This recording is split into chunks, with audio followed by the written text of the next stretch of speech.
Salut les oracles, nous sommes tous des oracles. Aujourd'hui, dans la communauté de l'oracle, nous allons parler de comment guérir les blessures de couple.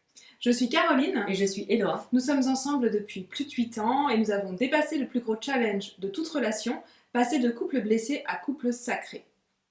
Alors, qu'est-ce qu'on entend avec les blessures de couple? On va se référer à la théorie de Lise Bourbeau sur les 5 blessures de l'âme, c'est-à-dire qu'il y a le rejet, l'abandon, l'humiliation, la trahison et l'injustice.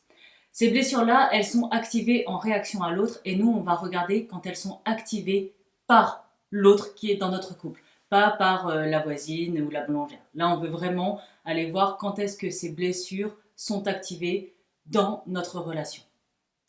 Le diagnostic, donc c'est-à-dire de connaître les blessures, c'est vraiment la première étape pour être capable de les déceler. Il y a une autre grille de lecture qu'on aime bien utiliser aussi, c'est la grille de lecture des 4 types énergétiques que James Redfield a mentionné dans son roman La prophétie des Andes. Ça a aussi été repris par Aruna Lipschitz dans La voix de l'amoureux. Donc ces 4 types énergétiques, c'est le plaintif, l'interrogateur, l'intimidateur et l'indifférent. Et quand on rentre également là-dedans, ça nous donne une autre grille de lecture qui nous permet de savoir quand est-ce qu'on est activé dans ces jeux de pouvoir énergétique. Qu'on parle des 5 blessures ou du modèle de James Redfield avec les 4 types énergétiques, on va savoir qu'on est activé dans cette blessure-là ou dans ce type énergétique-là quand notre comportement il devient réactif, quand il devient compulsif. On n'est plus dans une zone d'alignement, on n'est plus dans une zone d'amour, on n'est plus dans une zone de compassion, on est juste dans la réaction à l'autre. C'est vraiment un comportement presque réflexe. Quand quelque chose nous vient, on a envie de renvoyer une réaction.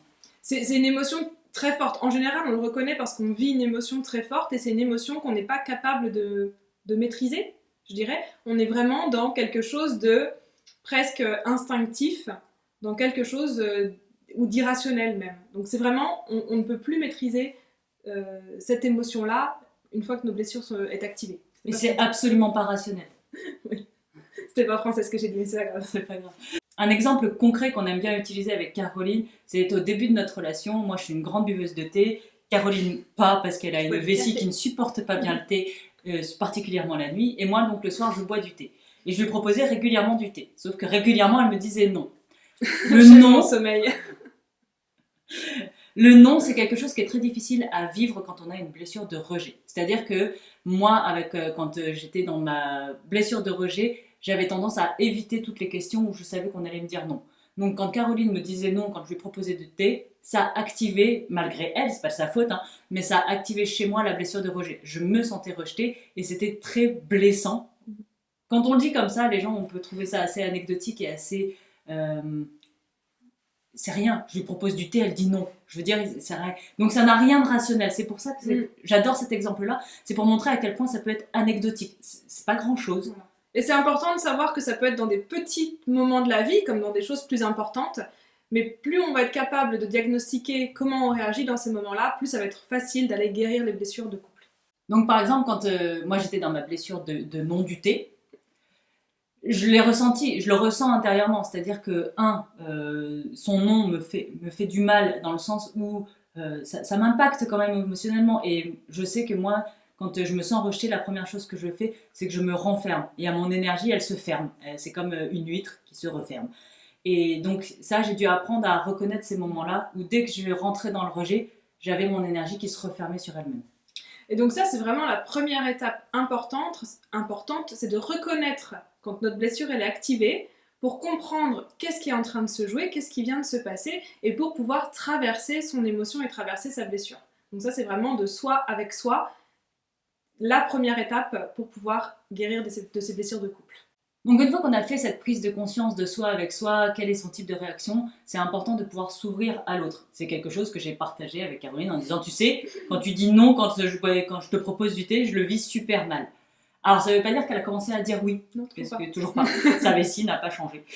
Mais par contre, ça a permis d'ouvrir un dialogue et donc de se mettre, ok, et comment est-ce que tu as besoin que je réagisse, qu'est-ce que je peux te proposer à la place, comment est-ce que moi, quand je me renferme dans mon énergie, comment est-ce qu'elle peut venir me chercher plutôt que je me mette complètement en fuite, puisque c'est ça qu'on fait quand on est dans le rejet. Et donc, ça permet d'utiliser vraiment la relation pour aller transmuter ou en tout cas changer la réaction en fait au non, pour moi en tout cas, dans ce rejet. Ce qu'il faut comprendre à ce moment-là, c'est que c'est possible et c'est même conseillé seulement de faire ce travail de partage de la blessure, de savoir comment est-ce que l'une ou l'autre réagit dans cette situation, seulement si en amont, le travail de soi avec soi a été fait. Parce que là, c'est vraiment important de comprendre qu'on ne vient pas demander à l'autre de guérir notre blessure, mais on prend en charge notre propre blessure et on le partage avec l'autre pour encore mieux la transmuter.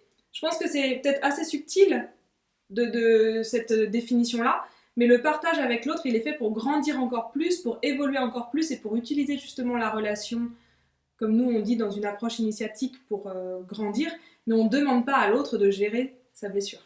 Et ce partage-là de communication, c'est super important parce que ça évite les réactions en chaîne. Moi, je peux vous donner l'exemple, si on reste sur le thé, elle me dit non, je me renferme. Comme je me renferme, je coupe la communication. Si je coupe la communication, elle le sent, elle se sent abandonnée. Du coup, elle rentre dans une blessure d'abandon.